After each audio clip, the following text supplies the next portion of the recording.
Esse livro foi lançado em 2015 pela editora Autografia.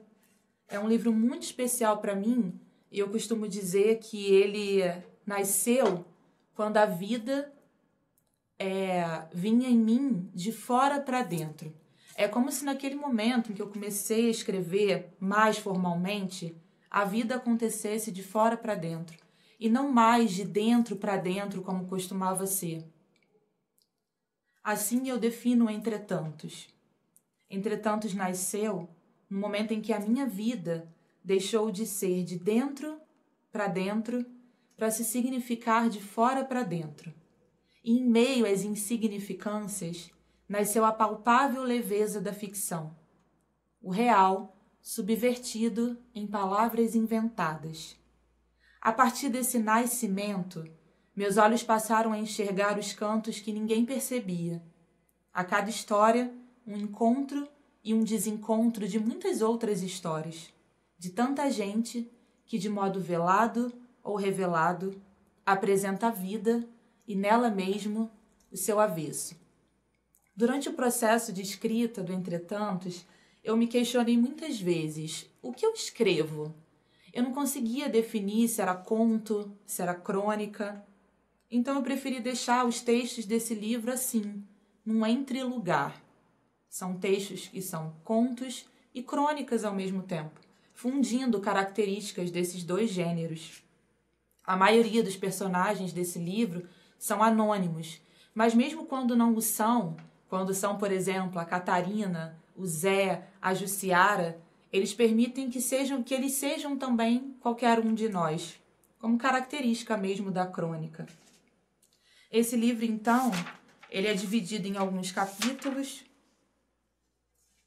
O primeiro capítulo se chama Nada Após, o segundo, Incongruências, o terceiro, Ela, a Catarina, o quarto, Corte de Cena, o quinto, Sobretudo, em seguida, Monólogo Interior e o último, Em Tantos Cantos.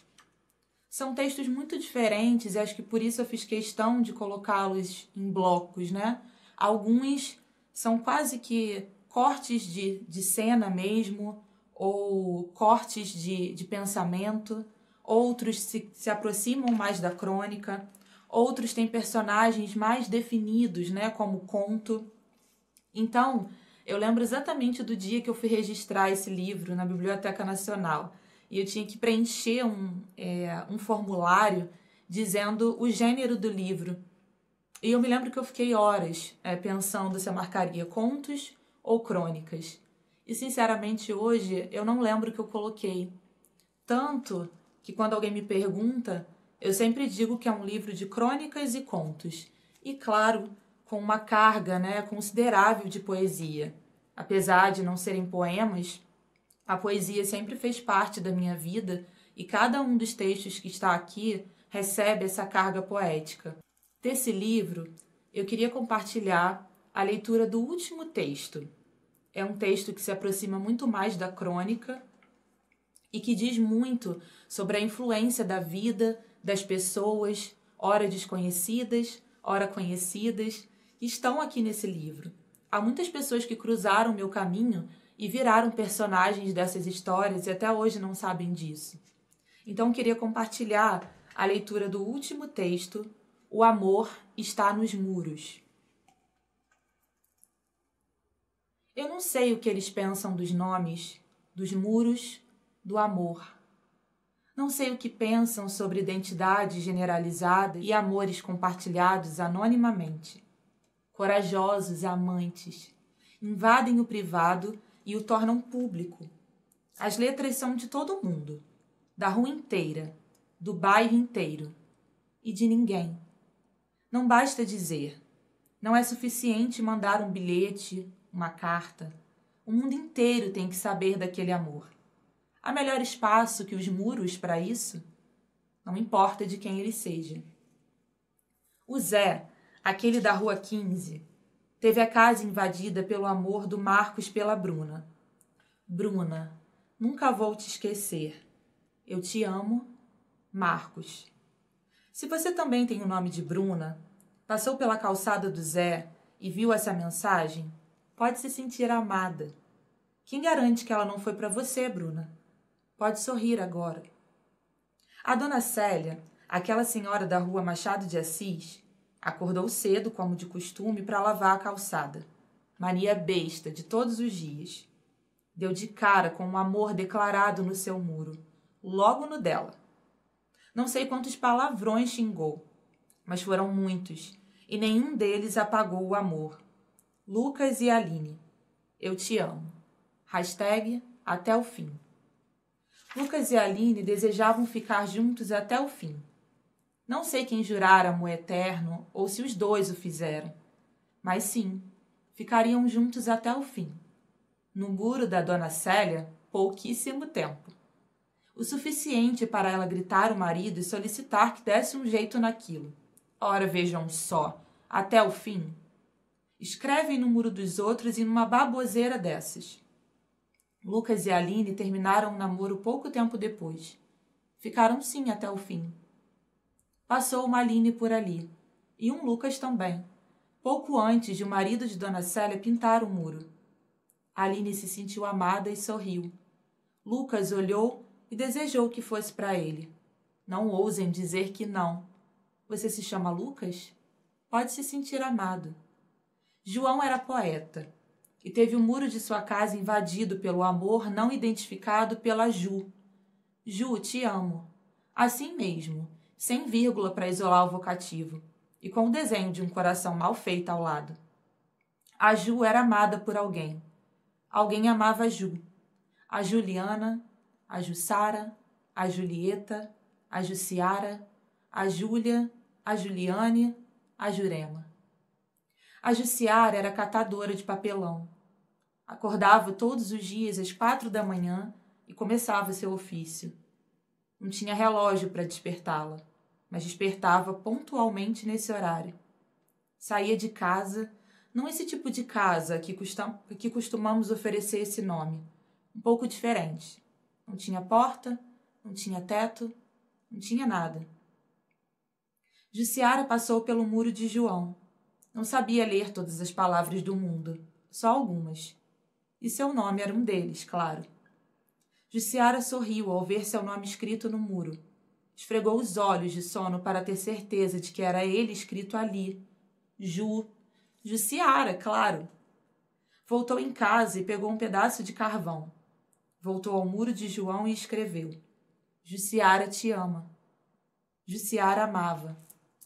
Não amava demasiadamente a vida, mas tinha amor para dar. E deu para o anônimo dos muros. Quem sabe o próprio João não o recebesse.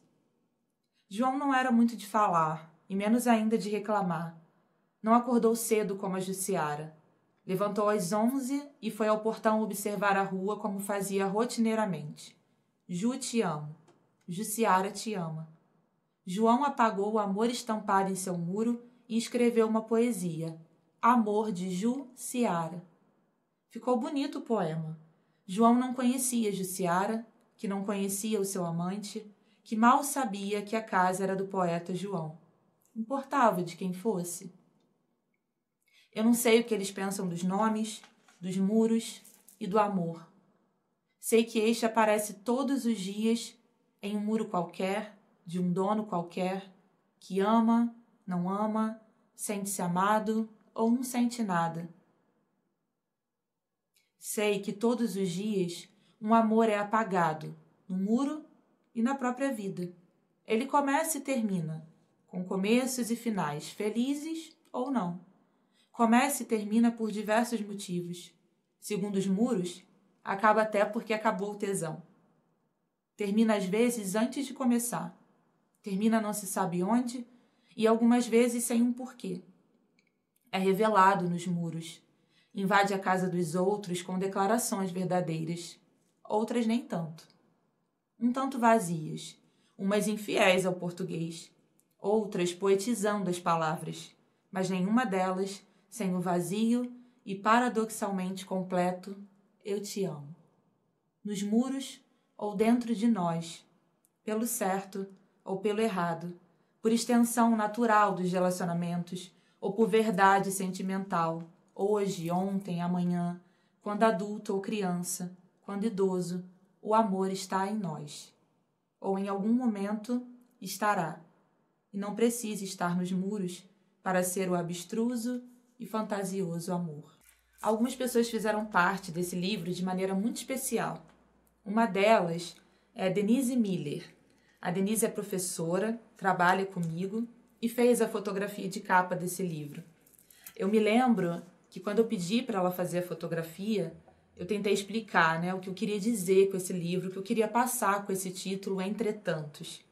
Eu queria alguma capa que revelasse a minha existência no meio de tantas pessoas, o meu olhar observador, ou um olhar que se destaca porque ao mesmo tempo se perde no meio de tantas pessoas, sempre a observá-las e a extrair delas uma dose de ficção. E foi assim que ela fotografou essa folha que se destaca no verde, no Jardim Botânico. E eu gostei muito, porque eu acho que representa muito esse título, que ao mesmo tempo dá uma ideia de estar entre tanta gente e também representa, lendo como uma única palavra, entretantos, uma conjunção que revela contrariedade, oposto.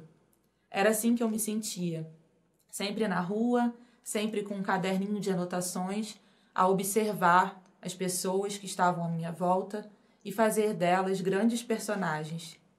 Outros amigos participaram desse livro, fazendo uma leitura prévia deles e contribuindo com um comentário que está presente aqui na orelha do livro. Marco Camejo escreveu: derrame suas lágrimas, sorria seus sorrisos, grite, sussurre e principalmente questione, pois entre tantos, tantos e entretantos, sua literatura é antes uma pergunta. Um grande amigo também, Pablo Nardi, escreveu: Tais Reis põe as letras, as palavras e as histórias no forno como sonhos da vovó Carmen numa tarde ensolarada de outono. Depois os tira frescos, macios e saborosos, prontos para servir ao leitor, que não tem vergonha de adocicar a vida com seus contos. E um outro amigo, Leonardo Torres, que escreveu: que captemos um pouquinho do romantismo, da capacidade de encantamento com os pequenos detalhes e do olhar perspicaz da Thaís para a vida, por menos felicidade inventada e mais escolhas pela ficção. Então foram amigos que me acompanharam nesse processo de escrita e contribuíram com suas palavras para esse livro também. Esse livro, entretanto, ele não foi muito planejado. Ele foi lançado em 2015, como eu falei, mas ele começou a ser escrito em 2010. Eu comecei a escrever sem muitas pretensões, como eu fazia com os diários. Registrava algumas vidas, algumas histórias, sempre misturando uma dose de realidade com coisas inventadas. Então eu buscava um personagem e ao mesmo tempo eu o destruía, reinventava aquela pessoa. E comecei a arquivar esses textos, guardar, e não pensava ainda, lá em 2010, que esses textos pudessem ser reunidos num livro. Só mais tarde, já muito perto de 2015, eu vi quantos textos eu tinha guardado e resolvi reuni-los nesse livro que é tão importante para mim.